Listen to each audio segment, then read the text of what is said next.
Shalom everyone and welcome to our second lesson as we study the book of Galatians. ஷாலும் உங்கள் அனைவருக்கும் எங்களுடைய இரண்டாவது வேத ஆராய்ச்சிக்கு உங்களை வரவேற்கிறோம். இது இரண்டாம் பாகமாக இருக்கிறது. கலேத்தியர் புஸ்தகத்தை குறித்து நாம் ஆராய்ந்து கொண்டிருக்கிறோம். Now Galatians is a letter or we can call it an epistle. கலாத்தியர் என்று சொல்லும் பொழுது அது ஒரு நிருபமாய் காணப்படுகிறது. In fact, when we take the New Testament, we have the 4 Gospels and then the book of Acts. நீங்கள் புதிய ஏற்பாடு பார்த்தீங்கன்னு சொன்னால் நமக்கு 4 சுவிசேஷ புஸ்தகங்கள் இருக்கிறது. பிறகு அப்போஸ்தலர் எழுதின நடபடிகள். Starting from Romans until the end, the rest of the New Testament, they are all letters. ரோமர் புஸ்தகத்திலிருந்து நாம் கடைசி புஸ்தகம் வரைக்கும் நீங்க பார்த்தீங்கன்னு சொன்னால் அது எல்லாம் நிருபங்கள். So we are studying a letter that the apostle Paul wrote to the churches in Galatia. அதனால் இப்பொழுது கலாத்தியர்களுக்கு எழுதப்பட்ட நிருபங்கள், இந்த நிருபத்தை எடுத்து தான் நாம் வேத ஆராய்ச்சி செய்து கொண்டிருக்கிறோம். Now in our previous lesson we looked at when and to whom this letter was written. இதுக்கு முன்பாக பாடத்தில் பார்க்கும் பொழுது நாம் கவனித்த காரியங்கள் என்னவென்று சொன்னால் இது யாருக்காக எழுதப்பட்டது, எவருக்காக, அதாவது எப்பொழுது எழுதப்பட்டது சொல்லி நாம் பார்த்தோம். So we see among scholars there are 2 theories. நாம் வேத வல்லுநர்களை பார்க்கும்போது ரெண்டு கருத்துகள் வைத்திருக்கிறார்கள். If you remember, we looked at what's called the North Galatian theory. உங்களுக்கு ஞாபகம் இருக்கும் என்று சொன்னால் வடக்கு கலாத்தியர்கள் என்று சொல்லி அப்படிப்பட்ட ஒரு கோட்பாடு. Now that's the older theory where they believe that Paul wrote to the churches north of Galatia. அது பழைய யோசனையாக இருக்கிறது. என்னவென்று சொன்னால் பவுல் இப்படியாக வடக்கு கலாத்தியர்களுக்கு இந்த நிருபத்தை எழுதினார். So they believe that Paul was addressing some of the churches in the northern part of the area called Galatia. கலாத்தியர் என்று சொல்லப்படுகிற வடக்கு பக்கத்தில் இருக்கிற அந்த பகுதியில் பவுல் அவருடைய கவனத்தை செலுத்தினார் என்று சொல்லி இப்படியாக ஒரு கோட்பாடு இருக்கிறது. Then in the 19th century a new view came which is called the Southern Galatian theory. பிறகு 19ஆம் நூற்றாண்டு இப்படியாக ஒரு புதிய கோட்பாடு பிறந்தது. என்னவென்று சொன்னால் தெற்கு கலாத்தியர்கள் சொல்லப்பட்ட இந்த ஒரு கருத்து. Because in South Galatia we read about places called Derbe. தெற்கு கலாத்தியர் என்று சொல்லும் பொழுது டெர்பி என்று சொல்லி அந்த இடத்தை குறித்து நாம் பார்க்கிறோம். Pisidion, Antioch. அந்தியோக்கை குறித்து நாம் பார்க்கிறோம். Iconium, Lystra. ஐகோனியம், லிஸ்ட்ரா என்று சொல்லி இப்படிப்பட்ட இடங்களை நாம் கவனிக்க முடியும். Now these places are mentioned in the book of Acts. Paul went there and he ministered there. இந்த இடமானது அப்போஸ்தலர் நடபடிகள் புஸ்தகத்தில் இப்படியாக குறிக்கப்பட்டிருக்கிறது. பவுல் இந்த இடங்களுக்கெல்லாம் சென்று அவர் ஊழியம் செய்ததாக ஆதாரம் உண்டு. So it will make more sense to think that Paul would have written to the churches that he planted southern part of Galatia.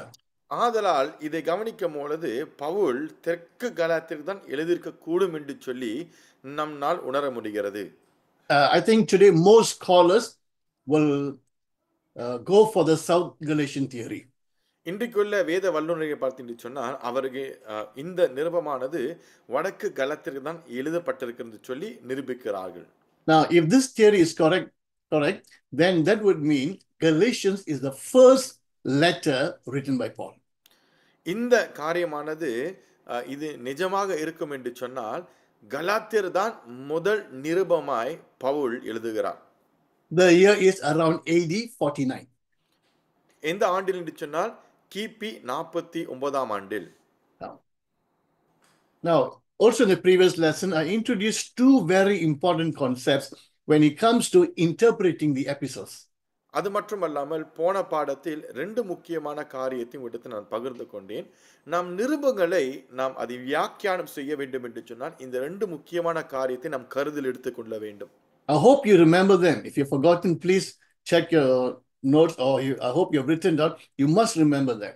இந்த காரியத்தை நீங்கள் ஞாபகத்தில் வைத்திருப்பீர்கள் என்று சொல்லி நான் நம்புகிறேன். மறந்திருப்பீர்கள் என்று சொன்னால் இந்த காரியத்தை எழுதி வைத்துக் கொள்ளுங்கள். ஏன் என்று சொன்னால் இது முக்கியமான காரியம். Every letter is an occasional letter.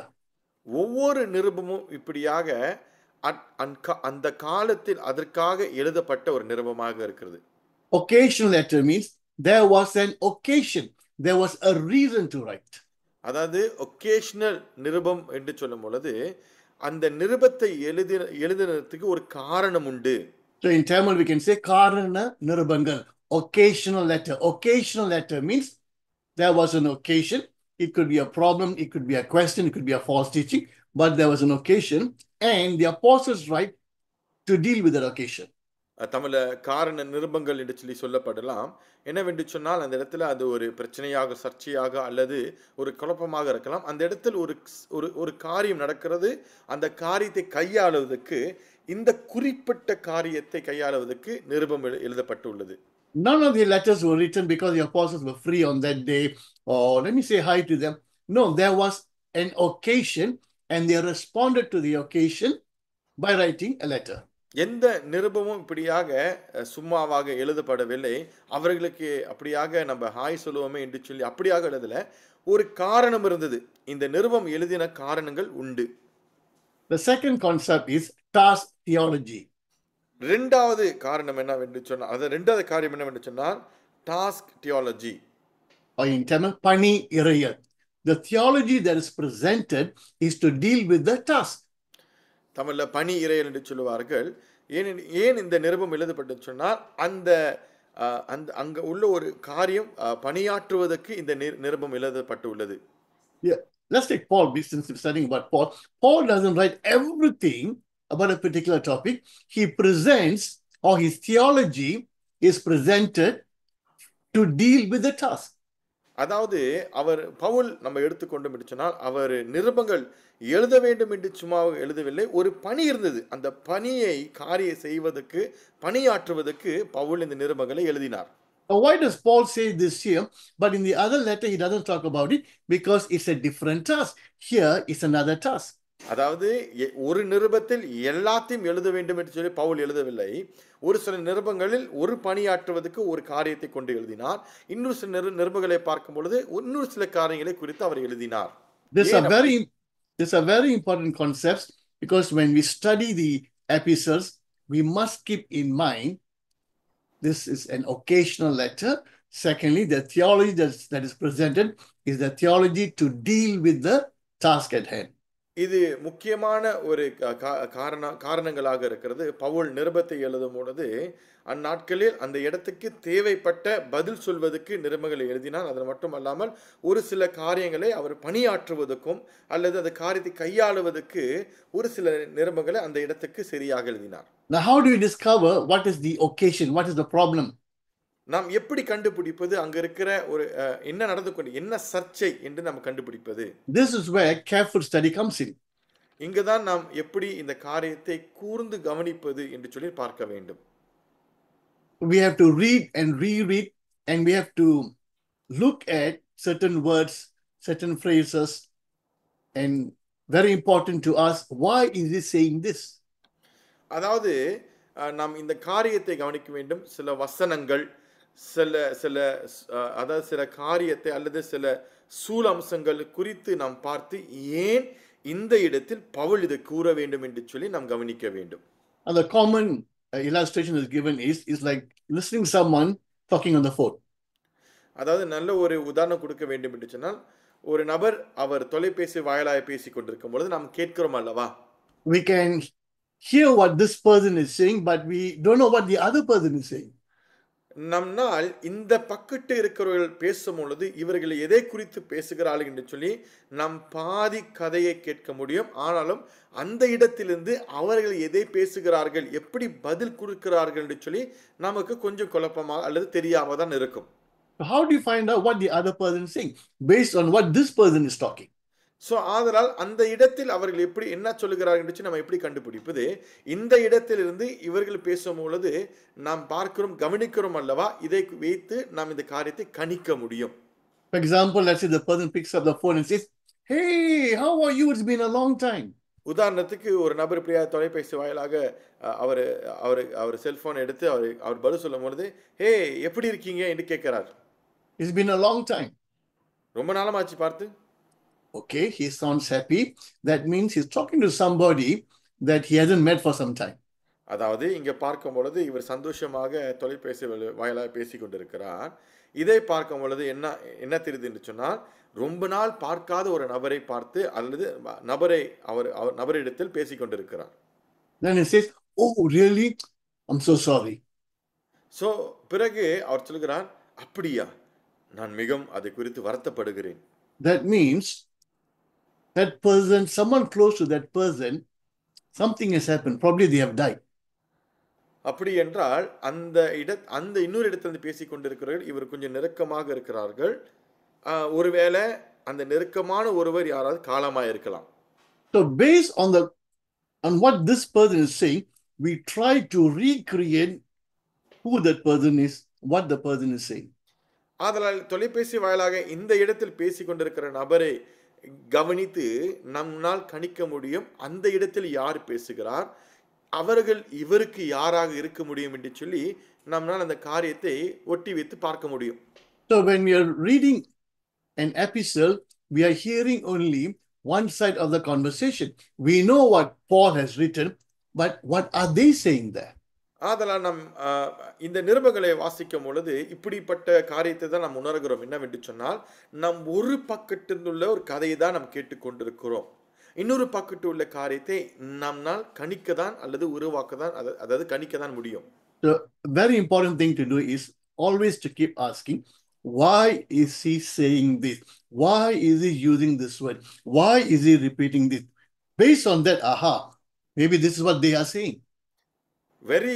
அதாவது மிகவும் முக்கியமான காரியம் என்னவென்று சொன்ன நிருபங்களை வாசிக்கும் பொழுது நாம் மறுபடியும் கேட்க வேண்டும், இது ஏன் அவர் சொல்லுகிறார், இப்படி ஏன் கூறுகிறார், ஏன் இந்த காரியத்தை மறுபடியுமாக அவர் காரியத்தை சொல்லுகிறார் என்று சொல்லி இப்படி நம் தேடி வாசிக்கும் பொழுதுதான் அந்த இடத்தில் என்ன நடந்தது என்று சொல்லி நம்மால் கணிக்க முடியும். Now in some places it's quite easy because directly we are told. அதாவது ஒரு சில இடங்களை பார்க்கும் பொழுது நமக்கு கொஞ்சம் சுலபமாக இருக்கும் என்று நேரடியாகவே அந்த இடத்தில் அப்படியாக கூறப்பட்டுள்ளது. For example, let's turn to 1 Corinthians 15. உதாரணத்துக்கு நாம் வாசிக்கப்பமாக 1 கொரிந்தியர் 15ஆம் அதிகாரம் வாசிக்கப்போம். 1 கொரிந்தியர் 15ஆம் அதிகாரம். Now this whole chapter Paul deals with the resurrection. இந்த முழு அதிகாரத்தை நாம் வாசிக்கும் போது பவுல் உயிர்த்தெழுந்த காரியத்தை குறித்து அவர் பேசிக் கொண்டிருக்கிறார். Question, why the whole chapter? Why is Paul talking about resurrection to the Corinthians? கேள்வி என்னவென்று சொன்னால், கொரின் ஜனங்களிடத்தில் ஏன் பவுல் உயிர்த்தெழுகிறதை குறித்து அவர் அதிகமாக இந்த ஒரு அதிகாரத்தில் பேச வேண்டும்? It's quite easy because Paul tells us directly. இது மிகவும் அதாவது சுலபமாக இருக்கும் என்று சொன்னால் பவுல் இந்த இடத்தில் நேரடியாகவே சொல்லிவிட்டார். Okay, so let's read 1 Corinthians 15. Let's read verse 12. நாம் வாசிக்கப்போமாக 1 கொரிந்தியர் 15ஆம் அதிகாரம் 12ஆம் வசனத்தை நாம் வாசிக்கப்போமாக. கிறிஸ்து மரித்தோரிலிருந்து எழுந்தார் என்று பிரசங்கிக்கப்பட்டிருக்க மரித்தோரின் உயிர்த்தெழுதல் இல்லை என்று உங்களில் சிலர் எப்படி சொல்லலாம்? But if it is preached that Christ has been raised from the dead, how can some of you say that there is no resurrection of the dead? That means somebody has come to the church in Corinth and is preaching there's no resurrection. அப்படி என்றால் யாரோ ஒருவர் Corinth சபை பட்டணத்துக்கு வந்து என்னத்தை போதித்துக் கொண்டிருக்கிறார்கள் என்று சொன்னால், மரித்தோர்கள் உயிரெழ மாட்டார்கள் என்று சொல்லி இப்படியாக சொல்லிக் கொண்டிருக்கிறார்கள். So to deal with that matter, Paul presents his theology. ஆதலால் அந்த காரியத்தை கையாளுவதற்கு பவுல் இறையில் வாயிலாக அவர் அந்த காரியத்தை பிரதிபலிக்கிறார். Read verse 35. 35வது வசனத்தை வாசிங்க. அதே அதிகாரம். ஆகிலும் மரித்தோர் எப்படி எழுந்திருப்பார்கள், எப்படிப்பட்ட சரீரத்தோடு வருவார்கள் என்று ஒருவன் சொல்வானாகில். But someone will ask, how are the dead raised, and with what kind of body will they come? Someone is asking this question. யாரோ ஒருவர் இந்த அதாவது இந்த உயிர்த்தெழுதலை குறித்து இந்த கேள்வி கேட்கிறார்கள். Probably the same person who is saying there's no resurrection. He is asking, okay, if there's a resurrection, what kind of body will you get since the body has decomposed? அதாவது இந்த உயிர்த்தெழுதல் இல்லை என்று சொல்லுவது தான் இந்த கேள்வி கேட்கலாம். மரித்தோர் எப்படி எழுந்திருப்பார்கள், எப்படிப்பட்ட சரீரத்தை கொண்டு எழுந்திருப்பார்கள் சொல்லி கேட்கலாம். To deal with that question, Paul presents his theology. இந்த காரியத்தை கையாளதுக்கு பவுல் இறையில் வாயிலாக இந்த பதில் சொல்லுகிறார். So we find out in chapter 15, someone is saying or preaching or teaching there's no resurrection, and then they're asking the question, well, if there's a resurrection, what kind of body are you going to get? So இந்த இடத்தில் நாம் என்னத்தை கண்டு கொள்கிறோம் என்று சொன்னால், இந்த இடத்துல யாரு சொல்லுகிறார்கள், மரித்தோர்கள் உயிர் தெழுத மாட்டார்கள், அது மட்டுமல்லாமல் உயிர் தெழுந்தான்னு சொன்னால் எப்படிப்பட்ட சரீரத்தோடு வருவார்கள் என்று கேள்வி கேட்கிறார்கள். So here is easy because we are told what the problem is. இந்த இடத்துல இந்த அதிகாரத்தை வாசிக்கும் பொழுது நமக்கு சுலபமாக புரிந்து கொள்ள முடியும் என்று சொன்னால், பவுல் தெளிவாக இதை எழுதியிருக்கிறார், அது அங்க இருக்கிற பிரச்சனை என்னவென்று சொல்லி. But it's not always directly mentioned in all the letters. ஆனாலும் இது நேரடியாகவே இப்படிப்பட்ட இதுதான் பிரச்சனை, இதுதான் கையாளுகிறோம் என்று சொல்லி எல்லா நிருபத்திலும் இப்படியாக கையாளவில்லை. So in those passages where it's not directly mentioned, we have to look, like I said, why is he saying this? Why is he repeating this? Aha, that means in that place, that's how we find out. அதாவது இப்படிப்பட்ட இடத்தில் நாம் எந்தெந்த இடத்துல கண்டு காண முடியாமல் இருக்கிறதோ, நாம் தான் இந்த காரியத்தை ஆராய்ந்து ஏன் இதை வரை சொல்ல வேண்டும், ஏன் மறுபடியுமாக இந்த காரியத்தை அல்லது இந்த வார்த்தை இந்த சொற்களை மறுபடியும் சொல்லப்படுகிறது சொல்லி தான் நாம் இப்படிதான் கண்டுபிடிக்க முடியும். Now for Galatians, it's easy because Paul directly tells us or tells the Corinthians or to the Galatians what is the problem. கலாத்தியர் புஸ்தகத்தை வாசிக்கும் போது அதுவும் சுலபமாக நாம் புரிந்து கொள்ள வேண்டும் என்று சொன்னால், பவுல் நேரடியாக சொல்லிவிட்டார், இங்க உள்ள சர்ச்சை குழப்பம் என்னவென்று சொல்லி அவர் தெரிவித்து விட்டார். Okay, now let's read chapter 5 verses 1 to 4. நாம் கலாத்தியர் 5ஆம் அதிகாரம் verses 1 to 4 1 4 வசனம் வரை நாம் வாசிக்கப்போமாக. ஆனபடியினாலே நீங்கள் மறுபடியும் அடிமைத்தனத்தின் நுகத்துக்குட்படாமல் கிறிஸ்து நமக்கு உண்டாக்கின சுயாதீன நிலைமையிலே நிலை கொண்டிருங்கள். இதோ நீங்கள் விருத்தேசனம் பண்ணி கொண்டால் கிறிஸ்துவினால் உங்களுக்கு ஒரு பிரயோஜனமும் இராது என்று பவுலாகிய நான் உங்களுக்கு சொல்லுகிறேன். வசனம் 1, மேலும் விருத்தேசனம் பண்ணி கொள்ளுகிற எந்த மனுஷனும் நியாய பிரமாணம் முழுவதையும் நிறைவேற்ற கடனாளியாய் இருக்கிறான் என்று மறுபடியும் அப்படிப்பட்டவனுக்கு சாட்சியாக சொல்லுகிறேன். நியாய பிரமாணத்தினால் நீதிமான்களாக விரும்புகிற நீங்கள் யாவரும் கிறிஸ்துவை விட்டு பிரிந்து கிருபையின்றி விழுந்தீர்கள். It is for freedom that Christ has set us free. Stand firm then, and do not let yourselves be burdened again by a yoke of slavery. Mark my words. Paul, tell you that if you let yourselves be circumcised, Christ will be of no value to you at all. Again, I declare to every man who lets himself be circumcised that he is obligated to obey the whole law. You who are trying to be justified by the law have been alienated from Christ. You have fallen away from grace. Somebody is coming or a group of come to the churches and teaching them you must be circumcised to be saved. யாரோ ஒருவர் இவர்களிடத்தில் வந்து அல்லது சபையிடத்தில் வந்து இப்படியாக சொல்லுகிறார்கள், நீங்கள் விருத்த சேதனை பண்ண வேண்டும், இல்லாவிட்டால் நீங்கள் ரட்சிக்கப்பட முடியாது என்று சொல்லி அப்படிப்பட்ட காரியங்களை சொல்லுகிறார்கள். You must believe in Jesus, but not enough. You must also be circumcised. Only then you can be saved. நீங்கள் இயேசுவை நம்ப வேண்டும் தான், அது மிகவும் முக்கியமான ஒரு காரியம். ஆனாலும் நீங்கள் முழுமையாய் ரட்சிக்கப்படுவதற்கு விருத்த சேதனை பண்ணுவதே நல்லது அப்படின்னு சொல்லுகிறார்கள். Now this was a common problem in the early church. Paul will go and preach, starts the church. He goes to another place, and there'll be a group of men, Jewish Christians. They will come to the church and they will confuse them. இது முதல் நூற்றாண்டில் நடந்த ஆதி சபைகள் நடந்த ஒரு பெரிய பிரச்சனையா இருந்து கொண்டுதான் இருந்தது என்று சொன்னால், பவுல் ஒரு இடத்துல போயிட்டு அவர் சுவிசேஷத்தை சொல்லி சபையை ஆரம்பிப்பார். பிறகு அவர் இன்னொரு இடத்துக்கு கடந்து போகும் பொழுது இந்த ஒரு சிலர் யூதர்களில் உள்ள ஒரு சிலர் வந்து பவுல் ஆரம்பித்த இடத்தில் வந்து குழப்பத்தை உண்டு பண்ணுவார்கள். என்னவென்று சொன்னால், நீங்கள் விருத்த சேதனை செய்ய வேண்டும் என்று சொல்லி இப்படியாக போதிப்பார்கள். Some of the Jewish Christians thought salvation is only for the Jews. Therefore, a non-Jew, a Gentile, he must become a Jew. Only then he can really be saved. அதாவது யூதர்களுடைய பிரச்சனை இதுதான். என்னவென்று சொன்னால், அவர்கள் என்னத்தை எண்ணுகிறார்கள் என்று சொன்னால், அதாவது ரட்சிப்பானது யூதர்களுக்கு மட்டும்தான். ஆனாலும் நீங்கள் புறஜாதியாக இருக்கிறதுனால நீங்கள் விருத்த சேதனை செய்தால் நீங்களும் யூதர்களாய் மாறிவிடுவீர்கள், உங்களுக்கும் அந்த ரட்சிப்பானது முழுமையாய் கொடுக்கப்படும் தான். இப்படிப்பட்ட தவறான போதனைகள் அப்போதித்துக் கொண்டிருப்பார்கள். We call them Judaizers, people who think the non-Jews must become a Jew in order to be saved. So this group, we call them the Judaizers, making people to become a Jew. இவர்கள் ஜுடேசஸ் என்று சொல்லி அழைக்கப்படுவார்கள். இவர் யார் என்று சொன்னால், புறஜாதிகளை இவர்கள் அழைத்து கொண்டு வந்து நீங்களும் யூதர்களாய் மாற முடியும் என்று சொல்லி அவர்கள் விருத்த சேதனை செய்ய சொல்லி இவர்களுடைய சங்கத்திலேயோ அல்லது குழுவிலே சேர்த்துக் கொள்வதுதான் ஜுடேசர்கள் என்று சொல்லி அழைக்கப்படுவார்கள். Now read Acts 15 verse 1. இப்பொழுது கலாத்தியர் 15ஆம் அதிகாரம் முதல் வசனத்தை நாம் வாசிக்கப்போமாக. அப்போஸ்தலர் நடபடிகள் 15ஆம் அதிகாரம் முதல் வசனம். சிலர் யூதேவியாலிருந்து வந்து, நீங்கள் மோசேயினுடைய முறைமையின்படியே விருத்தேசனம் அடையாவிட்டால் ரட்சிக்கப்பட மாட்டீர்கள் என்று சகோதரருக்கு போதகம் பண்ணினார்கள்.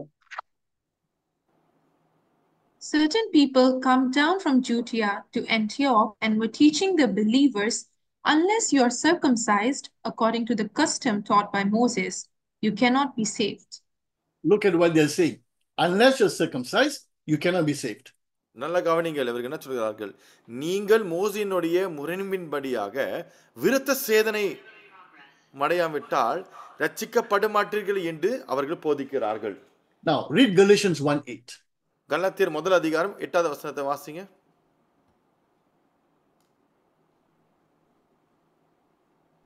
நாங்கள் உங்களுக்கு பிரசங்கித்த சுவிசேஷத்தை அல்லாமல் நாங்களாவது வானத்திலிருந்து வருகிற ஒரு தூதனாவது வேறொரு சுவிசேஷத்தை உங்களுக்கு பிரசங்கித்தால் அவன் சபிக்கப்பட்டவனாய் இருக்க கடவன். But even if we or an angel from heaven should preach a gospel other than the one that we preached to you, let them be under God's curse. In Galatians 1:8, Paul talks about, and as we keep reading a different gospel.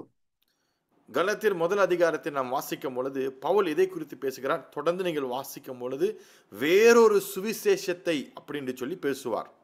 What is the different gospel that's being preached in the churches in Galatia? Galatia சபையில வேறொரு சுவிசேஷம் என்று சொல்லப்படுகிற சுவிசேஷம், எப்படிப்பட்ட சுவிசேஷத்தை அவர்கள் எடுத்துக்கொண்டு வந்தார்கள்?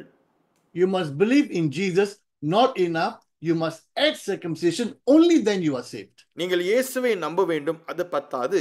இப்பொழுது நீங்கள் விருத்த சேதனை செய்ய வேண்டும், அப்பொழுதுதான் நீங்கள் இயேசுக்குள்ளாக ஒரு முழுமையான ரட்சிப்பை அடைவீர்கள் என்று சொல்லி இந்த சுவிசேஷத்தை கொண்டு வந்தார்கள். The gospel that the apostle Paul preached and all the apostles preached, you must believe in Christ to be saved. அப்போஸ்தலர்கள் கொண்டு வந்த அல்லது பவுல் கொண்டு வந்த சுவிசேஷம் இதுதான். நீங்கள் ரட்சிக்கப்பட வேண்டும் என்று சொன்னால் ஒரு நாமம், இயேசுவின் நாமத்தில் நீங்கள் அவர் விசுவாசிக்க வேண்டும், அப்பொழுது நீங்கள் யாவரும் ரட்சிக்கப்படுவீர்கள். But in Galatia they were adding to faith in Christ to be saved. ஆனாலும் கலாத்தியரை பார்க்கும் பொழுது இந்த விசுவாசத்தில் விருத்த சேதனை அவர்கள் சேர்த்து கொண்டார்கள்.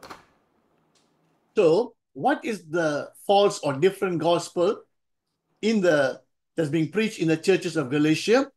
Circumcision plus faith in Christ in order to be saved. So ஆதலால் கலாத்தியர் சபையில் வேறொரு சுவிசேஷம் சொல்லுகிற, இது எப்படிப்பட்ட சுவிசேஷம் என்று சொன்னால், கிறிஸ்துவ மேல் இருக்கிற விசுவாசம் மற்றும் விருத்த சேதனை செய்வது, அதுதான் ரட்சிப்பு என்று சொல்லி போதித்து வந்து கொண்டிருந்தார்கள். So what is a different gospel for us today? இன்றைக்கு நம்மிடத்தில் கொடுக்கப்படுகிற வேறொரு சுவிசேஷம் என்ன? We may not hear preachers talking about, oh, you must be circumcised. இன்றைக்கு பார்க்கும் பொழுது பிரசங்கியார்மார்கள் நீங்கள் விருத்த சேதனை செய்ய வேண்டும் என்று சொல்லி பிரசங்கிக்காம இருக்கலாம். So what is a different gospel for us today in our context? ஆனாலும் நம்மளுடைய நாட்டில் சூழமைப்பில் நமக்கு எப்படிப்பட்ட வேறொரு சுவிசேஷங்களை கொண்டு வருகிறார்கள்? Adding to faith in Christ to be saved is a different gospel. ஆதலால் இப்படியாக நீங்கள் விசுவாசத்தை மற்றும் என்று சொல்லி இன்னொரு காரியத்தை கொண்டு வரும் பொழுது இதுதான் ரட்சிப்பு என்று சொன்னார்கள் என்று சொன்னால் அதுதான் வேறொரு சுவிசேஷம். Let me repeat. Adding to faith in Christ to be saved is a different gospel. அதாவது நீங்கள் இயேசுவை விசுவாசிக்க வேண்டும் மற்றும் அப்படின்னு சொல்லி இன்னொரு காரியத்தை உள்ளுக்கு புகற்றும் பொழுது இதுதான் ரட்சிப்பு என்று சொன்னால் இது வேறொரு சுவிசேஷமாய் மாறுகிறது. It means what Jesus did is not enough. அப்படி என்று அவர்கள் என்ன சொல்லுகிறார் என்று சொன்னால் இயேசு கிறிஸ்து செய்தது குறை பற்றாவில்லை என்று சொல்லி. We need that, but you must also do something else. அதுவும் வேண்டும், அதே நேரத்தில் நாம் இதுவும் செய்ய வேண்டும் என்று கட்டாயத்தில் நம்மளை கொண்டு போவார்கள். As I've observed, every cult that I know adds to faith in Christ to be saved. நான் கவனித்ததில் அநேக கள்ள உபதேசர்கள் இப்படிதான் விசுவாசத்தில் ரட்சிக்கப்பட வேண்டும் என்று சொன்னால் இதுவும் நீங்கள் செய்ய வேண்டும் என்று சொல்லி அவர் புகுற்றுவார்கள், செலுத்துவார்கள். They don't come and say, oh, don't believe in Jesus. They'll say, oh, we believe in Jesus. You must believe in Jesus. But believing in Jesus is not enough. You must also do this. அவர்கள் நேரடியாக வந்து நீங்கள் இயேசுவை நம்பக்கூடாது அப்படின்னு சொல்ல மாட்டார்கள். இயேசுவை நீங்கள் நம்ப வேண்டும், இயேசு கிறிஸ்துவை நீங்கள் நம்ப வேண்டும், ஆனால் இதுவும் நீங்கள் செய்ய வேண்டும் என்று சொல்லி ஒரு கட்டாயத்திற்குள்ளாக நம்மளை கொண்டு வருவார்கள். அப்பொழுதுதான் நீங்க ரட்சிக்கப்பட முடியும் என்று சொல்லி. So be careful if anyone comes and says, believing in Jesus, yes, we must believe, but it's not enough. We must also do this. That's when we are really saved. When this say that, that's a different gospel. So அதெல்லாம் நீங்கள் நல்லா கவனமாக இருக்க வேண்டும். இயேசுவை நம்புங்கள், ஆனால் இதுவும் நீங்கள் செய்ய வேண்டும் என்று சொல்லி இப்படிப்பட்ட உபதேசங்களை கொண்டு வரும் பொழுது இதுவே வேறொரு சுவிசேஷமாய் மாறுகிறது. நம் கவனமாய் இருக்க வேண்டும். And what has happened now is, it's not only circumcision, that's only the tip of the iceberg. இங்கே என்ன நடக்கிறது என்று சொன்னால் விருத்த சேதனை குறித்து மட்டும் அவர்கள் பேசவில்லை என்று சொன்னால் இது வந்து மேலோட்டமாக தான் பேசிக் கொண்டிருக்கிறார்கள். Paul says, if you get circumcised, it doesn't end there. You have to follow the whole Mosaic law. அதனால பவுல் சொல்லுகிறார், நீங்கள் விருத்த சேதனை செய்யும் பொழுது அது அங்கு முடிகிறதா? இல்லை, நீங்கள் மோசேயுடைய பிரமாணத்தின் முழுவதும் நீங்கள் அதை பின்தொடர வேண்டும். One thing, circumcision, that is just the beginning, because under the law you must keep all the laws. அதாவது விருத்த சேதனை செய்யும் பொழுது அது ஒன்று, அது ஆரம்பம் தான். நீங்கள் அதாவது நியாய பிரமாணத்தின் கீழாக வரும் பொழுது நீங்கள் நியாய பிரமாணங்களை நிறைவேற்ற வேண்டும். You see, sometimes when we either hear or maybe we read a statement is made and then we see a Bible was given, many assume it must be correct because it's a Bible verse. அதாவது சில நேரத்தில் நம்ம கேட்கும் பொழுது அல்லது பார்க்கும் பொழுது ஒரு வாக்கியம் கொடுக்கப்படுகிறது, அதற்கு அதனொட்டி ஒரு வசனம் கொடுக்கப்படுகிறது. அநேகர் நம்ம என்ன எண்ணிக்கொள்கிறோம் என்று சொன்னால் இது வசனம் இருக்கிறதுனால இது சரியாக தான் இருக்க வேண்டும் என்று சொல்லி நாம் கணித்துக் கொள்கிறோம். Like you can see on the PowerPoint or in your notes, we got verses there. How many of us, if we were to get this notes, we would actually read the verses? அதாவது இந்த குறிப்புகள் இப்பொழுது நீங்கள் PowerPointல சில குறிப்புகள் இருக்கிறது, அங்க வசனங்கள் இருக்கிறது. இங்க இருக்கிற எத்தனை பேர் நம்ம இந்த குறிப்புகளை எடுத்து நம்ம மெய்யாளமாக சொல்வது உண்மையா இல்லை என்று சொல்லி நம்ம ஆராய்கிறோம். We assume if the verses are given, what being said must be correct. நாம் என்ன கணிக்கிறோம் என்று சொன்னால் வசனம் கொடுக்கப்பட்டிருச்சு, அதனால் சொல்வதெல்லாம் சரியாக தான் இருக்க வேண்டும். I've come across even study Bibles where something is said and then they give a verse in the bracket, but I know that verse and I know that verse doesn't say what they have said in study Bible. ஒரு சில study பைபிளை, அதாவது வேதாகமத்துக்குள்ளாக சில ஆராய்ச்சிகள் செய்து அவர்கள் அங்க இடத்துல குறிக்கப்பட்டிருக்கும். சில ஸ்டடி பைபிள்களை நான் எடுத்து வாசிக்கும் பொழுது அந்த இடத்துல வசனங்கள் குறிக்கப்பட்டிருக்கும். ஆனால் அந்த வசனத்தை பார்க்கும்போது எனக்கு நன்றாக தெரியும் இந்த வசனமானது இதற்கு உண்டானது அல்ல, இதற்கு உண்டான வாக்கியத்துக்கு இல்லை என்று சொல்லி நன்றாக தெரியும் ஸ்டடி பைபிள்ல. At the age of 23, when I committed my life to the Lord, someone made me invited to his church. 23ஆம் வயதில் என்னுடைய வாழ்க்கை ஆண்டவரிடத்தில் நான் ஒப்பு கொடுக்கும் பொழுது என்னை ஒருவர் அவர் சபைக்கு அழைத்து கொண்டு போனார். I knew nothing, எனக்கு எதுவும் தெரியாது. very eager to learn. கற்றுக்கொள்வதில் மிகவும் ஆர்வமுள்ளவனாய் காணப்பட்டேன். And then they gave me some lessons, and I was told, of course, believing in Jesus, but you must also do this, only then you're saved. அதாவது எனக்கு ஒரு சில பாடங்களை கற்றுக் கொடுத்தார்கள். என்னிடத்தில் என்ன சொன்னார்கள் என்று சொன்னால், அதாவது நீ இயேசுவை நேசிப்பது நல்லதுதான், இதுவும் செய்தால்தான் நீங்கள் ரட்சிக்கப்பட முடியும் என்று சொல்லி என்னிடத்தில் சொன்னார்கள். They gave me verses. எனக்கு வசனங்களும் கொடுத்தார்கள். Sounded convincing. ஒரு சில காரியங்களை பார்க்கும்போது அது மனமாற்றங்களாக இருக்கிறது. But from day one, I studied the Bible. ஆனால் முதல் நாள்ல இருந்து நான் வேதத்தை வாசிக்க தவறவில்லை. So, ஆராய்ச்சி செய்ய. So as time went by, I began to realize, hold on, the verse that they gave me, now when I look at the verse, it doesn't exactly say what they say.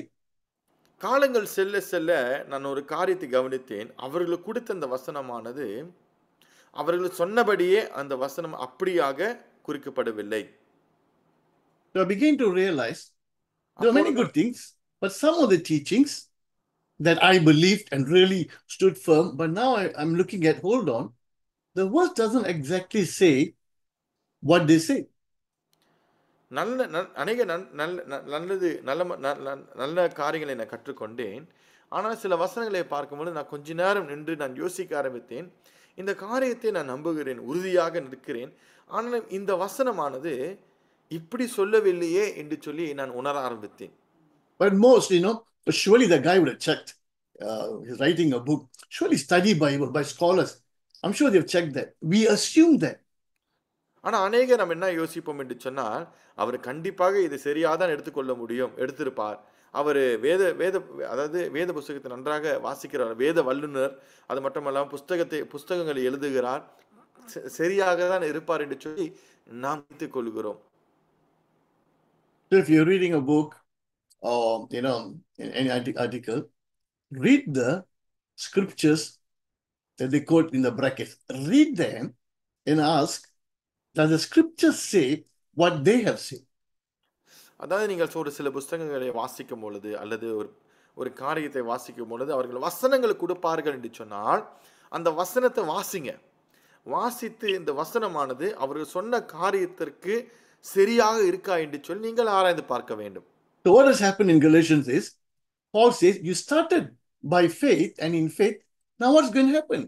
You're going under the law, and the law brings you under bondage. It's not just one law. It's not just circumcision. There are hundreds of laws you have to follow now. அதாவது பவுல் கலாத்தியரிடம் சொல்லுவார், நீங்கள் சரியாக தான் ஆரம்பித்தீர்கள், ஆனால் இப்பொழுது நீங்கள் நியாய பிரமாணத்திற்கு கீழாக போகிறீர்களே. நியாய பிரமாணத்துக்கு கீழே போகும் பொழுது ஒரு காரியம் மட்டும் செய்தால் பத்தாது, முழு நியாய பிரமாணத்தையும் நீங்கள் இப்படியாக நிறைவேற்ற வேண்டும் என்று சொல்லி பவுல் சொல்லுகிறார். Now, let's read chapter 1, verses 12, and also chapter 2, verses 8 and 9.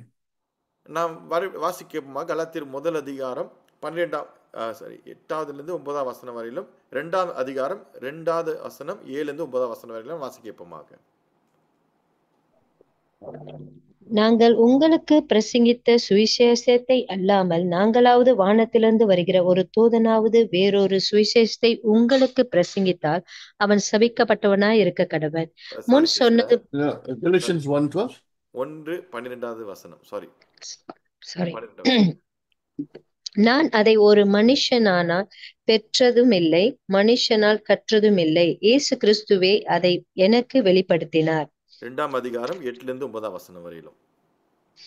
விருத்தேசனம் உள்ளவர்களுக்கு சுவிசேஷத்தை பிரசங்கிக்கும்படி பேதுருவுக்கு கையளிக்கப்பட்டது போல விருத்தேசனம் இல்லாதவர்களுக்கு பிரசங்கிக்கும்படி அது எனக்கு கையளிக்கப்பட்டது என்று அவர்கள் கண்டு எனக்கு அளிக்கப்பட்ட கிருபையை அறிந்தபோது தூண்களாக எண்ணப்பட்ட யாக்கோப்பும் கேபாவும் யோவானும் தாங்கள் விருத்தேசனம் உள்ளவர்கள் பிரசங்கிக்கும்படி அந்நியோன்ய ஐக்கியத்திற்கும் அடையாளங்களாக எனக்கும் பர்னபாவுக்கும் வலது கை கொடுத்தது.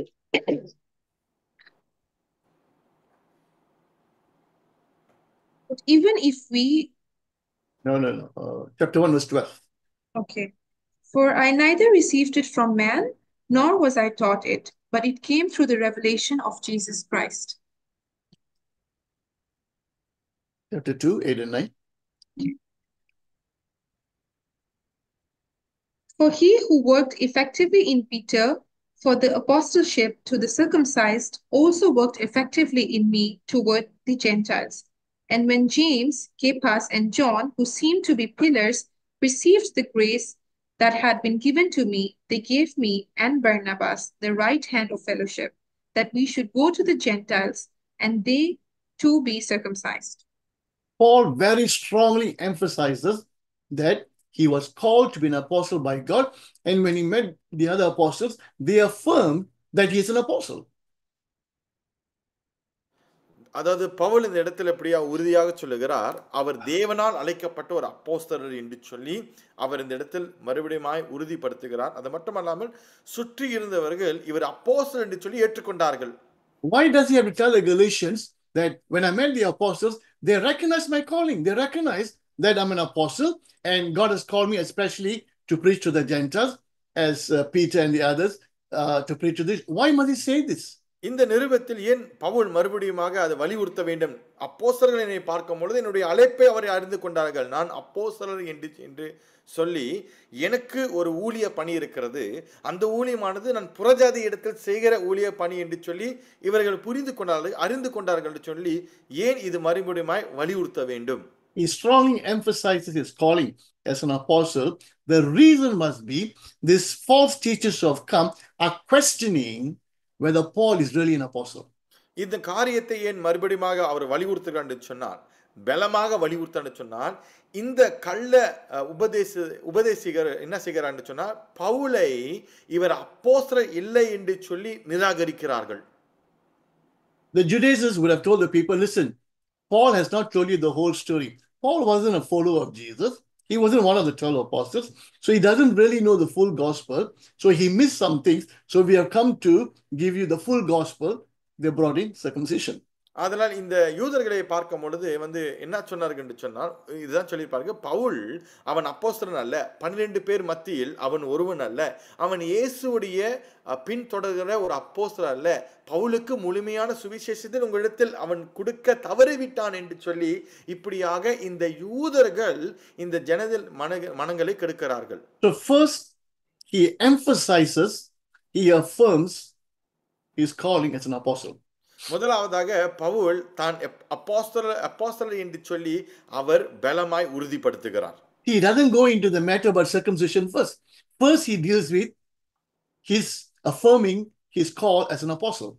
அதாவது அவர் இன்னும் இந்த விருத்த சேதனை குறித்து பேசாமல் தான் அப்போஸ்தலர் இருக்கிறார் என்று சொல்லி அவர் தன்னை உறுதிப்படுத்துகிறார். Now let's read chapter 1 verses 8 and 9.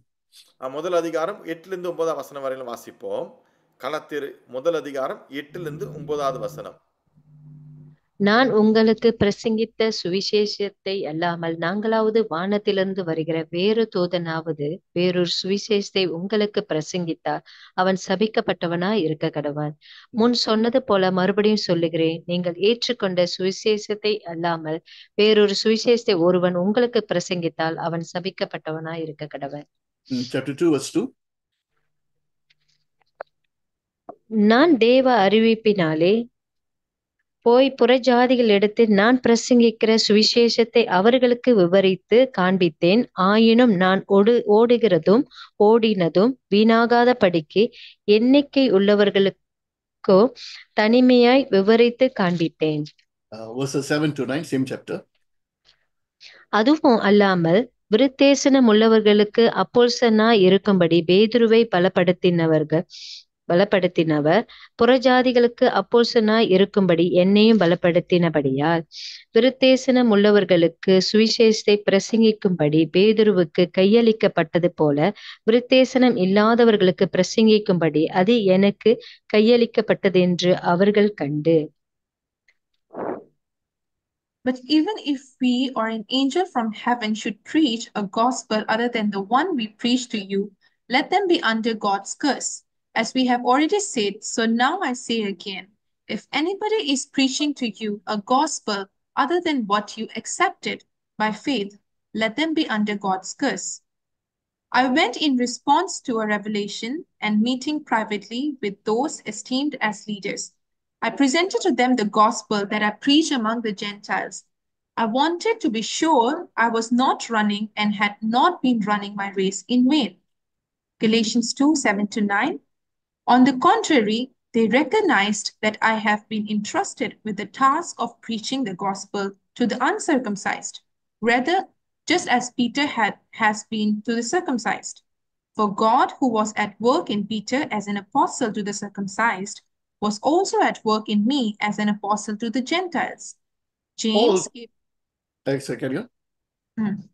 James, Cephas, and John, those esteemed as pillars, gave me and Barnabas the right hand of fellowship when they recognized the grace that was given to me. They agreed that we should go to the Gentiles and they to be circumcised.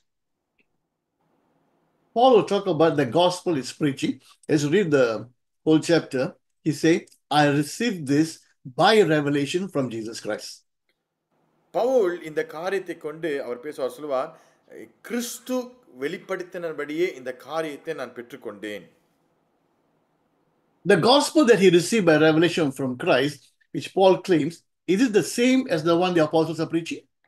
அதாவது இந்த இந்த இந்த சுவிசேஷ பெற்றுக்கொண்டவர் பவுல், இதே சுவிசேஷத்தை தான் அப்போஸ்தலர்களும் பெற்றுக்கொண்டார்களா? Paul said he went and met them and they realized it's the same gospel. Okay, Paul, you focus on the Gentiles, we focus on the Jews. It was the same gospel. Pavul அவர்களை பார்த்து சொன்னார்கள், இந்த மாதிரி இந்த சுவிசேஷத்தை குறித்து இவர்கள் யூதர்கள் மத்தியிலும் பவுல் கிரேக்கர்கள் அல்லது புறஜாதி மத்தியிலும் இந்த காரியத்தை பிரசங்கிக்க வேண்டும் என்று சொல்லி அனுப்பினார்கள். அதே சுவிசேஷத்தை தான் பிரசங்கிக்கிறார்கள். Why is Paul saying this? ஏன் பவுல் இதை சொல்ல வேண்டும்? He's telling them the gospel that I'm preaching is the same gospel the apostles are preaching. These guys are the ones who are preaching a different gospel. ஏன் இது பவுல் சொல்ல வேண்டும் என்று சொன்னால், நான் பிரசங்கிக்கிற இந்த சுவிசேஷமானது, இதே சுவிசேஷத்தான் அப்போஸ்தலர்களும் அதாவது போதனை கொடுக்கிறார்கள். இவர்கள் தான், இந்த யூதர்கள் ஒரு சிலர் தான் வேறொரு சுவிசேஷத்தை எடுத்து வருகிறார்கள் என்று சொல்லி சொல்லுகிறார். When we read and we think, why is he saying this? Aha, they must be saying that. This is how we try to find out what's happening on the other side based on the things that Paul has said. So I always keep asking, why is he saying this? So இப்படியாக நம்ம வாசிக்கும் போதுதான், இப்படிப்பட்ட காரியங்களை வாசிக்க நம்ம யோசிக்க வேண்டும், ஏன் பவுல் இப்படியாக சொல்ல வேண்டும்? ஏன்னு சொன்னால், இந்த காரியத்தை இவர்கள் இப்படிதான் புரிந்து கொண்டிருக்க வேண்டும் அல்லது கேட்டிருக்க வேண்டும். அதனால்தான் பவுல் மறுபடியுமாய் வலியுறுத்துகிறார் என்று சொல்லி இப்படிதான் நம் நிருபங்களை வாசித்து நாம் ஆராய வேண்டும். Okay, what is the overall theme? The theme is salvation through grace by faith. இதோடைய அதாவது நீங்கள் இதோடைய நோக்கத்தை, இந்த நிருபத்தை எழுதின நோக்கத்தை பார்த்தீங்கன்னு சொன்னால் என்னவென்று சொன்னால், ரட்சிப்பு விசுவாசத்தின் மூலியமாக தான் நமக்கு அந்த கிருபையின் ரட்சிப்பு நமக்கு கிடைக்கும். Faith in Christ. கிறிஸ்துவின் மேல வைக்கிற அந்த விசுவாசத்தின் மேல மட்டும்தான் நமக்கு ரட்சிப்பு உண்டாகும். Salvation is given by God. It's given by grace. ரட்சிப்பானது தேவனால் அருளப்பட்டது, கிருபையால் நமக்கு அளிக்கப்பட்டது. But grace does not force us to make a decision. ஆனா கிருபை என்று சொல்லும் பொழுது நம்மளை வற்புறுத்தாது நம்ம தீர்மானம் செய்வதற்கு. We have the freedom of choice given by God. நம்ம இடத்தில் நம்மால் தீர்மானம் செய்வதற்கு ஆண்டவர் நமக்கு அந்த ஒரு பலனை தந்திருக்கிறார். So when we decide, when we believe, we receive it by faith. So அதெல்லாம் நம் தீர்மானங்களை செய்யும் பொழுது அதை நாம் எப்படி பெற்றுக்கொள்கிறோம்? விசுவாசத்தின் மூலியமாய் நாம் அதை பெற்றுக்கொள்கிறோம். So given by grace, received by faith. கிருபையினால் தரப்பட்டது, விசுவாசத்தின் மூலியமா நாம் அந்த காரியத்தை பெற்றுக்கொள்கிறோம். No law, no circumcision. எந்த ஒரு சட்டத்திட்டமும் அல்ல, விருத்த சேதனம் அவசியம் இல்லை. Okay, let's look at some special features of this epistle. இந்த நிருபத்தில் உள்ள சில முக்கியமான காரியங்கள், அது அம்சமான காரியத்தை நாம் கவனிப்போம். Now, of course, Paul defends the gospel in other places, but here you find a very vigorous defense. Pavul பார்க்கும் பொழுது மற்ற இடத்தில் சுவிசேஷத்தை குறித்து அவர் அவர் அப்படியாக பாதுகாத்தார். ஆனால் இந்த இடத்தில் கலாத்தியரை பார்க்கும் பொழுது கொஞ்சம் தீவிரமாய் இது பாதுகாத்தார். Very strong words. If anyone preaches a different gospel, even if it's an angel, let them be eternally condemned. மிகவும் ரொம்ப பலமான ஒரு வார்த்தையை சொன்னார். என்னவென்று சொன்னால், வேறொரு சுவிசேஷத்தை கொண்டு வருவர்கள் யாராக இருந்தாலும், அது தேவ தூதனாக இருந்தாலும் அவன் சபிக்கப்பட்டவன் என்று சொல்லி பவுல் சொல்லுகிறான். Now, in 2 Corinthians, Paul talks a lot about his experience, very autobiographical, meaning he's talking about what he went through. அதாவது 2 கொரிந்தியரை வாசிக்கும் பொழுது இங்க சுய சரித்திரத்தை குறிப்புகள் பவுலை குறித்து அதிகமாக இருக்கும். He expresses what he went through. அவர் எந்தெந்த காரியத்தை கடந்து சென்றான்னு சொல்லி வெளிப்படுத்துவார். Next to 2 Corinthians, Galatians, Paul really opens up the thing that he went through. அதாவது 2 கொரிந்தியருக்கு அப்புறம் கலாத்தியரில் தான் பவுல் தன்னை அவர் வெளிப்படுத்துவார், அல்லது தன்னை எப்படி எந்த காரியத்திற்குள்ளாக அவர் கடந்து போகிறார் சொல்லி வெளிப்படுத்துவார். Now, this is the only letter that's written to not one particular church, but to a number of churches. அதாவது இந்த இந்த இடத்துல தான் வந்துட்டு பவுல் இந்த ஒரு நிருபத்தை ஆலயத்துக்கு எழுதப்பட்டுள்ளது, ஒரு ஆலயத்துக்கு என்று எழுதப்பட்டுள்ளது. No, Paul did not write to one church, he wrote to churches in Galatia. இந்த நிருபத்தை பார்க்கும் பொழுது ஒரு சபை அல்ல, ஆனா அங்க இருக்கிற ஆலயங்களுக்கு எழுதப்பட்டுள்ளது இந்த நிருபம். Now, whenever a letter is written to any church by any apostle, other churches will make copies. Pavul அதாவது ஒரு நிருபம் எழுதப்படுது என்று சொன்னால் ஒரு குறிப்பிட்ட சபைக்கு மற்ற சபைகள் என்ன செய்யும், அந்த காரியத்தை எடுத்து காப்பீஸ் நிகழ்கள் செய்ய ஆரம்பிப்பார்கள். This is how the New Testament spread, and churches wanted the other letters. Why? They want to study because there's more theology they can learn.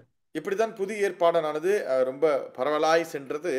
சபைகள் இன்னும் அதிகமாய் அவர்கள் அப்படியாக அந்த காரியத்தை எதிர்பார்ப்பார்கள். ஏன்னு சொன்னால் இறையில் அதிகமாய் அவர்கள் வேறொன்று நிற்க வேண்டும் என்று சொல்லி அவர்கள் ஆசையாக இருந்தார்கள். Anyway, when Paul writes, he writes to a church, but Galatians is written to churches. So Paul ஒரு சில நிருபங்களை எழுதும் பொழுது சபைக்கு என்று சொல்லி ஒரு குறிப்பிட்ட சபைக்கு எழுதுவார். ஆனால் கலாத்தியரை இந்த இடத்தில் பார்க்கும் பொழுது ஆலயங்களுக்கு என்று எழுதப்பட்டுள்ள ஒரு நிருபமாய் காணப்பட்டது. Except for the possibility of Ephesians. இந்த எபேசியர்களுக்கு தவிர்த்து இதெல்லாம் எழுதப்பட்டுள்ளது. Ephesians is also believed to be a circulatory letter. And in other words, Paul did not write to one church. Ephesians is a letter that he sent to many churches. Pavul எபேசியரை பார்க்கும்பொழுது ஒரு குறிப்பிட்ட சபைக்கு அவர் எழுதவில்லை, அந்த நிருபமானது பல ஆலயங்களுக்கு சபைகளுக்கு எழுதப்பட்டுள்ளது. Okay, the copies were found in many churches. ஏன்னு சொன்னால் இதோடைய அசலானது அநேக இடத்தில் அநேக ஆலயங்களில் கண்டுபிடிக்கப்பட்டது. Why is it called Ephesians? ஏன் எபேசியர்? The other letters in other churches had no name. The one in Ephesians, they had a name written, Ephesians. So that's how he got the name. But possibly Ephesians is a circulatory letter, a letter that was written to many churches. இங்க பார்க்கும்போது மற்ற நிருபங்கள் இப்படியாக பெயர்கள் சூடப்படவில்லை. எபேசியர் நிருபத்தை பார்க்கும்போது எபேசியர்கள் என்று போடப்பட்டிருக்கிறது. ஆதலால் அந்த நிருபமானது பல ஆலயங்களுக்கு பல சபைகளுக்கு எழுதப்பட்டு உள்ளது என்று சொல்லி நாம் எடுத்துக்கொள்ள முடியும். Now, very commonly we hear about the fruit of the Spirit, the 9 fruit of the Spirit. Where do we find it? Galatians. ஆவியின் கனி என்று சொல்லி அதிகமாக நாம் கேள்விப்பட்டிருக்கிறோம். அது எந்த இடத்தில் நாம் பார்க்க முடியும்? கலாத்தியரில். Excuse me. There are about 30 lists of sins in the New Testament. புதிய ஏற்பாடை பார்த்தீங்கன்னு சொன்னால் ஏறக்குறைய ஒரு 30 பட்டியல், அதாவது 30 வருஷ அடிக்கையாக எழுதப்பட்டுள்ளது. In Mark chapter 7, you have a long list of sins. Mark 7வது அதிகாரத்தில் பாவம் என்றால் என்னன்னு சொல்லி பெரிய ஒரு பட்டியல் இருக்கிறது. In Galatians also in chapter 5, we have a long list of sins. கலாத்தியரில் கூட பாவங்களின் மிக விரைவான பட்டியல் இருக்கிறது. So fruit of the Spirit and then the fruit of the flesh, which is sins. This two lists we find them in Galatians chapter 5. ஆவிக்குரிய கனி மாம்சத்தின் இச்சை என்று சொல்லி இந்த காரியத்தை கலாத்தியரிலே நாம் பார்க்க முடியும். Okay, now in any book when we study, we look at key verses. What's a key verse?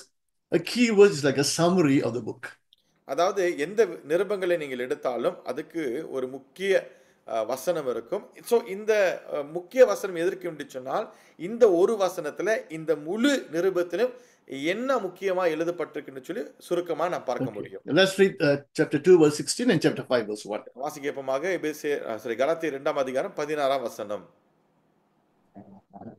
நியாயப்பிரமாணத்தின் கிருகைகளினாலே எந்த மனுஷனும் நீதிமானாக்கப்படுவதில்லையே. 5ஆம் அதிகாரம் முதல் வசனம். ஆனபடினாலே நீங்கள் மறுபடியும் அடிமைத்தனத்தின் நுகத்துக்குட்பட பண்ணாமல் கிறிஸ்து நமக்கு உண்டாக்கின சுயாதீன நிலைமையிலே நிலை கொண்டிருங்கள்.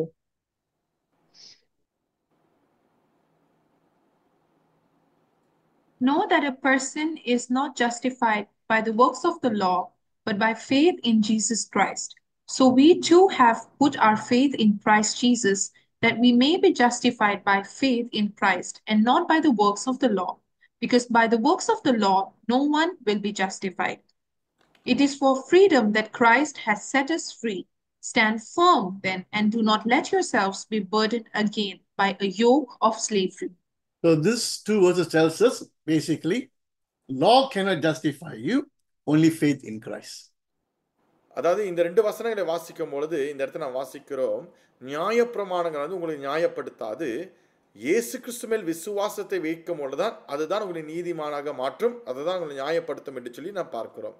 Now, a key word is a word that is repeated many times, and the key word here is the word liberty. 11 times he uses the word. முக்கிய வார்த்தை என்று சொல்லும் பொழுது அந்த நிருபத்தில் எந்த வார்த்தை அதிகமாய் பயன்படுத்த உள்ளது பார்க்கிறோம். இங்க விடுதலை என்று சொல்லி அல்லது சுதந்திரம் என்று சொல்லி 11 முறை இந்த நிருபத்தில் இப்படியாக பயன்படுத்த உள்ளது. You see, circumcision or the Mosaic law will make you a slave. விருத்த சேதனை என்று சொல்லும் பொழுது அது மோசேயின் நியாயப்பிரமாணத்தின் கீழாக உன்னை அடிமைத்துவத்தில் எடுத்து செல்லும். But in Christ you have the freedom. ஆனாலும் இயேசு கிறிஸ்துக்குள்ளாக உனக்கு விடுதலை உண்டு. If you take all the other letters Paul has written and you look for the word liberty, you add them together, it is still less than the number of times that we read in Galatians alone, 11 times. நீங்க மற்ற சுவிசேஷ புத்தகத்தை எடுத்து பார்க்கும் பொழுது இந்த சுதந்திரத்துக்கான உண்டான விடுதலை, சுதந்திரம் அல்லது இப்படிப்பட்ட வார்த்தைகள் நீங்கள் ஒன்று சேர்த்தாலும் குறைவாக தான் இருக்கும். எதை ஒப்பிட்டு பார்க்கும் பொழுது கலாத்தியரில் உள்ள இந்த சுதந்திரம் அல்லது விடுதலை உள்ள வார்த்தைக்கு ஒப்பிட்டு பார்க்கும் பொழுது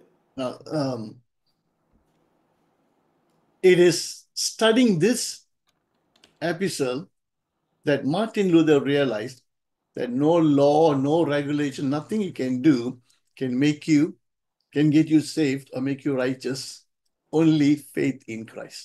அதாவது இதை வாசித்து இந்த நிருபத்தை வாசித்த பிறகுதான் மார்ட்டின் லூத்தர் என்ற ஒரு சீர்திருத்தல்காரர் அவர் என்ன செய்தார், அவர் புரிந்து கொண்டார், எந்த சட்டத்திட்டத்தினாலேயும் அல்லது நியாயப்பிரமாணம் உன்னை விடுவிக்காது, கிறிஸ்து மேல் நம்பிக்கை உள்ள அந்த நம்பிக்கை தான், அந்த கிருபை தான் நம்மை விடுவிக்கும் என்று சொல்லி அவர் புரிந்து கொண்டார். This insight, this understanding of this revelation, if you want to use that word, made Martin Luther, God used Martin Luther to bring this message, and we have the Reformation.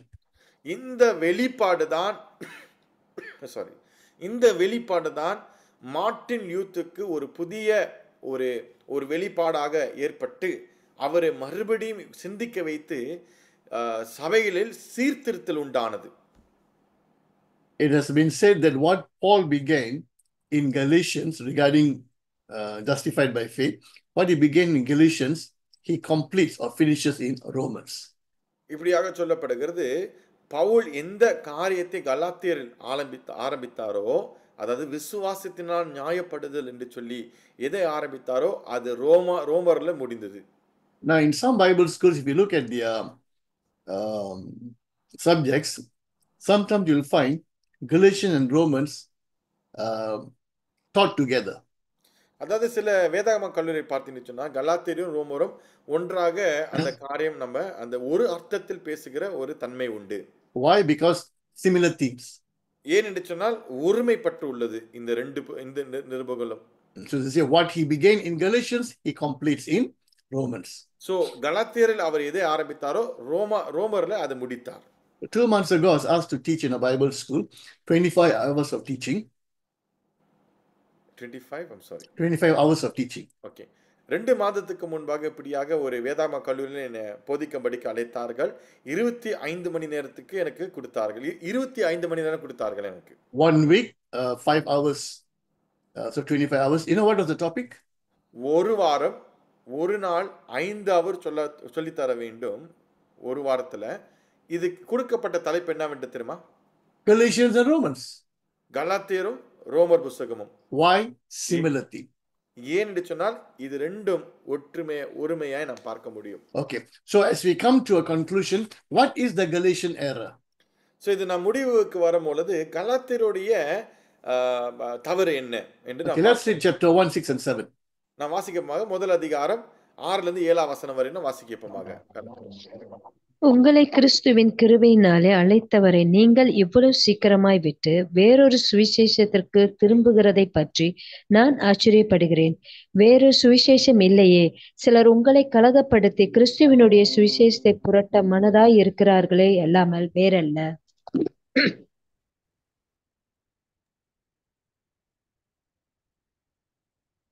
Galatians 6:7 is it, Pastor? Chapter 1, verses 6 and 7. Okay. I marvel that you are turning away so soon from him who called you in the grace of Christ to a different gospel, which is not another, but there are some who trouble you and want to pervert the gospel of Christ. Now, in some translation, you will read, Paul will say, another gospel, which is not another. அதாவது ஒரு சில வாக்கியத்தை நீங்க வாசிக்கும் பொழுது இன்னொரு சுவிசேஷம் அது இன்னொரு சுவிசேஷம் அல்ல. Now in the Greek there's a play of words. இப்ப கிரேக்கல இந்த வார்த்தையை கொஞ்சம் விளையாடி பார்ப்பார்கள். In the English we read another, but in the Greek there are two different words. அதாவது நம்ம ஆங்கிலத்துல இப்படியாக வாசிக்கிறோம், another, தமிழ்லயும் வேறொரு அந்த ஒரு வார்த்தையை நாம் வாசிக்கிறோம். ஆனாலும் நீங்கள் கிரேக்கல பார்த்தீங்கன்னா இந்த ரெண்டு வார்த்தைகளுக்கும் ரெண்டு அர்த்தங்கள் உண்டு. One is heteros, which means another of a different kind. அது முதல் அதாவது வேறொரு காரியம் என்று சொல்லும் பொழுது அதுக்கு ஹெட்ரோஸ் என்று சொல்லி கிரேக்க மொழியில் சொல்லப்படுகிறது. அதோடைய அர்த்தம் என்னவென்று சொன்னால் விதமான, வேறு விதமான, இன்னொரு வித்தியாசமானது. Allos, the second word another is allos. Allos means another of the same kind. அதாவது எல்லோஸ் என்று சொல்லுவது இரண்டாவது வார்த்தை. அதாவது கிரேக்கில் அதோடைய அர்த்தம் என்னவென்று சொன்னால் இதே மாதிரி போல், இன்னொரு வேறொன்று இதே போலதான். Remember when the Lord will say in John, Gospel of John, I will send another advocate. There is the word allos, another of the same kind. அதாவது ஆண்டவர் யோவான்ல சொல்லுவார் அல்லவா, உங்களிடத்தில் நான் இன்னொரு தேற்றவாளரன், அதாவது இன்னொரு சொல்லும் பொழுது இதே மாதிரி போல என்று சொல்லி அவர் சொல்லுகிறார். The Holy Spirit will be a different person, but will be just like me. பரிசுத்த ஆவியானவர் அவர் இன்னொரு நபர், ஆனா என்னை போல. Allos, another of the same kind. Allos என்று சொல்லும்போது இதே மாதிரி போல. So Paul will say, this gospel these guys are preaching is heteros, is another of a different kind. Don't think it's another of the same kind. அதனால் பவுல் சொல்லுகிறார், இவர்கள் பிரசங்கிக்கிற இந்த சுவிசேஷமானது அது வேறொரு சுவிசேஷம் என்று சொல்லும்போது ஹெட்ரோஸ், அதாவது இன்னொரு வேறு விதமான ஒரு சுவிசேஷம். A gospel that is different is a distortion. Sounds almost the same, looks almost the same, but it's completely will take you to a different direction. வேறு விதமான சுவிசேஷம் என்று சொல்லும் பொழுது அது கேட்பதற்கு ஒரு மாதிரியாக இருந்தாலும், ஒரே மாதிரியாக இருந்தாலும், பார்ப்பதற்கு அதே போல இருப்பதாக இருந்தாலும் அது சிதைக்கப்பட்டு உள்ளது. Cults will use Christian terminologies but with different definitions. I'm sorry, திருப்பி சொல்லுங்க. Cults, false teaching. Okay. Cults will use Christian terms but with different meanings. அதாவது இந்த கல்ட்ஸ், அதாவது இந்த கள்ள உபதேசர்கள் பார்த்தீங்கன்னு சொன்னால் அவர் என்ன செய்வார்னு சொன்னால் விதிமுறைகள், வேற விதிமுறைகளை பயன்படுத்தி இல்ல, that means கிறிஸ்துவ வார்த்தைகள், உதாரணம் Trinity. They say, oh, we believe in Trinity. For example, if we take this group called the Moonies, who believe this man called Sun Yun Moon, he's Christ, they will say, oh, we believe in the Trinity. But if you go and check, what they mean by Trinity is something else. Okay. So இவர்களை பார்க்கும் பொழுது அதே வார்த்தையை தான் பயன்படுத்துவார்கள், ஆனால் வேறு அர்த்தத்தில் பயன்படுத்துவார்கள். உதாரணத்துக்கு நீங்கள் பார்த்தீங்கன்னு சொன்னால், இந்த சன் யூன் மூன் என்று சொல்லுகிற இந்த மூனிஸ் இவர்கள் நம்புகிற இந்த திருத்துவமானது நாங்கள் திருத்தவரை தேவன் நம்புகிறோம் என்று சொல்லுவார்கள். ஆனாலும் அவர்களுடைய நம்பிக்கை பார்த்து சொன்னால் வேறு விதமாக இருக்கும். Oh, they also preaching the gospel. No, this is a different gospel. அவர்களும் சுவிசேஷத்தை பிரசங்கிக்கிறார்கள். இல்லை, அவர்கள் வேறொரு சுவிசேஷத்தை பிரசங்கிக்கிறார்கள். Now, a few things. What's happening now is because of the different gospel, now they want to be justified by going under the law. அதாவது இவர்கள் வேறொரு சுவிசேஷத்தை பிரசங்கிக்கிறதுனால இவரோட சுவிசேஷம் என்னவென்று சொன்னால், நியாயப்பிரமாணத்தின்படி நாங்கள் நியாயப்பட வேண்டும். Now they are started to observe certain days, certain months. Remember, under the Jewish law, you must observe the Sabbath, you have certain feasts, you have the Jubilee year. See, it's not only circumcision. They're going to do all of this. ஆதலால் இவர்கள் அதை பின்பற்றுறது, நியாயப்பிரமாணங்களை பின்பற்றனால இவர்கள் என்ன செய்கிறார்கள், சில நாட்களையும் மாதங்களையும் காலங்களையும் இப்படியாக இவர்கள் அந்த காரியத்தை செய்ய ஆரம்பித்து விட்டார்கள். என்று சொன்னால், யூதர்களை பார்க்கும் பொழுது யூபிலி ஆண்டு அல்லது இந்த மாதிரி ஒரு சில பண்டிகைகளை கொண்டாடுவார்கள். ஆதலால் இவர்களும் அதை செய்ய ஆரம்பித்தார்கள். Now they think you have to be circumcised in order to be saved. இப்ப இவர்கள் என்ன யோசிக்கிறார்கள், நாங்கள் ரட்சிக்கப்பட வேண்டும் என்று சொன்னால் நாங்கள் எல்லாரும் என்ன செய்யணும், விருத்த சேதனை செய்ய வேண்டும். Paul will say, you started by faith, now you want to continue your Christian life by going under the law. இப்ப பவுல் சொல்லுகிறார், விசுவாசத்தில் ஆரம்பித்து நியாயப்பிரமாணின் கிறிஸ்துவின் தொடர்ச்சியான வழிகளை நீங்கள் எடுத்து விட்டீர்களா என்று சொல்லி கேட்பார். Remember, a different gospel is adding to faith in Christ to be saved. ஞாபகத்தில் வைத்துக் கொள்ளுங்கள், வேறொரு சுவிசேஷம் என்று சொல்லும் பொழுது கர்த்தர் மேல் விசுவாசிக்கிறது தவிர்த்து இதையும் நீங்கள் சேர்த்துக்கொண்டீங்க மற்றும் இதுவும் என்று சொல்லும் பொழுது அதுதான் வேறொரு சுவிசேஷம். Now, simple outline in an easy one. In our Bible, Galatians, we have 6 chapters. You can divide them into 2 chapters in 3 segments. அதாவது உங்களுக்கு சரியான ஒரு சிம்பிளான ஒரு அவுட்லைன் கொடுக்குறோம். என்னவென்று சொன்னால், இந்த காரியத்தை கலாத்தியர் என்று சொல்லும் பொழுது நீங்க 2 விதமாய் பிரிக்கலாம். 2 chapters in 3 segments. 2 அதிகாரங்கள் 3 விதத்தில் பிரிக்கலாம். Usually when you read books or commentaries, they'll say, okay, chapter 1 and 2 is personal. அதாவது முதல் அதிகாரம் 2 அதிகாரம் வாசிப்பீர்கள் என்று சொன்னால் அது தனிப்பட்ட காரியங்கள் இருக்கும். Chapter 3 and 4, he deals with the matters doctrinal. 3வது அதிகாரம் 4வது அதிகாரத்தை நீங்கள் வாசிக்கும் பொழுது உபதேசத்தை குறித்து அவர் பேசுவார். And Paul, as he always does, he doesn't just give you theology, he will tell you, okay, now what we do. He moves to the practical. Pavul எப்பொழுதும் போல அவர் உபதேசத்தை மட்டும் பிரசங்கிக்கிறவர் மட்டுமல்லாமல் நடைமுறையை நம்ம இதை என்ன செய்ய வேண்டும் என்று சொல்லி அவர் பிரசங்கிப்பார். Now, I've named these 3 segments like this. இந்த 3 காரியத்தை நான் இப்படியாக பேர் சூடினேன். Number 1, he affirms his calling and the message. Number 1, affirmation of the gospel. முதலாவதாக அவருடைய அப்போஸ்தல் அவருடைய அழைப்பையும் உபதேசத்தையும் அல்லது இந்த இடத்துல நற்செய்தியை காரியத்தை உறுதிமொழிக்கிறார். அதனால் நற்செய்தியின் உறுதிமொழி. Then in the doctrinal part, he will explain, he will articulate the gospel, explaining the gospel. இரண்டாவது உபதேசம் என்று சொல்லும் போது நற்செய்தியின் உச்சரிப்பு என்று சொல்லி நாம் பார்க்கிறோம். Where he explains the gospel. இந்த இடத்தில் உபதேச அல்லது இந்த சுவிசேஷத்தை அவர் விரைவாய் பேசுவார். Certainly. Now you know what the gospel is. Let's put it into practice. So now the application of the gospel. இப்ப நற்செய்தி என்றால் உங்களுக்கு என்னன்னு தெரியும். நடைமுறை வாழ்க்கை நற்செய்தியின் பயன்படுத்துவது எப்படி என்று சொல்லி பேசுவார். So this is how I divided the 3 segments: affirmation of the gospel, articulation of the gospel, application of the gospel. இப்படிதான் இந்த காரியத்தை நான் 3ஆக பிரித்தேன். நற்செய்தியின் உறுதிமொழி, நற்செய்தியின் உச்சரிப்பு, நற்செய்தியின் பயன்பாடு. Right. God bless you. We have finished with the introduction. In our next lesson, we'll get into the text. தேவன் ஆண்டவர் உங்களை ஆசீர்வதிப்பதாக. அதெல்லாம் நம்ம இதை ஒரு அளவில் இப்படியாக அறிமுகத்தை முடித்து விட்டோம். இப்பொழுது இதுக்கப்புறம் அடுத்த வாரம் நாம் அந்த வசனங்களுக்குள்ளாக செல்ல போகிறோம்.